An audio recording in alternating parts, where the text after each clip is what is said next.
Ciao a tutti, sono Federica Canton di Pordenone e sono un ambassador di Promoturismo FVG. Allora, per me essere ambassador vuol dire comunicare con gli altri e trasmettere a tutti quella che è un po' la mia filosofia, ovvero che è possibile vivere una vita in avventura senza andare lontano, perché vicino a noi ci sono dei posti fantastici che ancora non abbiamo scoperto. E grazie alla possibilità di essere ambassador riesco a condividere con gli altri appunto tutte le località bellissime che abbiamo attorno a noi e far scoprire tutto quello che possiamo fare con una bicicletta, a piedi o camminando.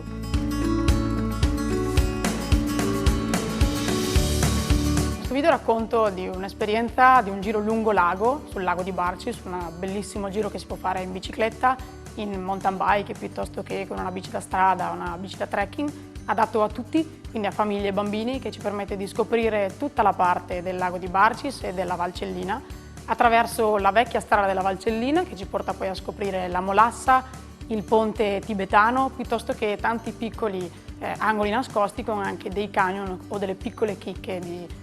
bellezza naturale. È un posto che conosco benissimo e che adoro e che appena posso prendo la bicicletta e scappo su a vederlo e a rilassarmi lì.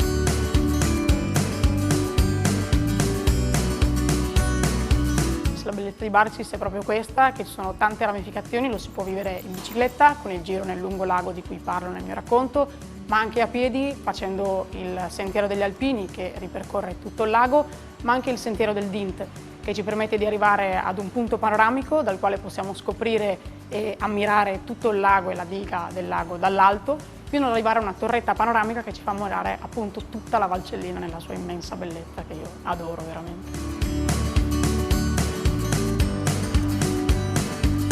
La cosa particolare che mi ha fatto innamorare di Barcis è il suo scenario panoramico, queste montagne che si riflettono nell'acqua in qualsiasi ora del giorno e con qualsiasi stagione e tutti i piccoli anfratti che si possono trovare, come ad esempio i canyon della Valcellina.